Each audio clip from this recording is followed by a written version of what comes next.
Dans cette salle d'audience au tribunal judiciaire sont réunis les membres du tout premier conseil de prud'homme de Mayotte. Principal agenda de cette assemblée générale, l'élection du président et du vice-président.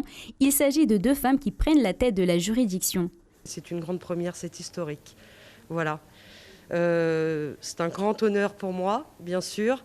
Jusqu'au jour d'aujourd'hui, il n'y avait qu'un tribunal du travail et que le principe des prud'hommes, c'est d'être jugé par ses pairs, donc par des juges qui ont prêté serment, qui ont fait des formations, mais qui sont dans le milieu professionnel, qui savent donc ce que c'est que d'être employeur, d'être salarié, et donc ce ne sera plus des juges professionnels qui... Voilà. En tant que première femme, en tant que femme mahoraise, pour moi, c'est plus qu'un honneur. C'est vraiment toute la fierté d'une famille. On a réussi là où on s'est battu tant d'années avant de pouvoir réussir. À l'étude depuis 2018, il s'agit du 8e conseil de prud'homme en Outre-mer. À Mayotte, 28 conseillers prud'hommes défendront désormais les intérêts des travailleurs mahorais.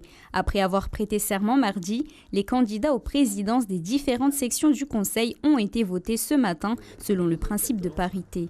Là, c'est un motif de satisfaction que nous ayons autant de femmes, sinon un conseil dont le bureau est exclusivement composé de femmes, parce qu'il est quelque part aussi en cohérence avec la société mahoraise. Il faut dire que les candidatures à ces postes étaient libres et les femmes se sont manifestées grandement et elles ont été élues.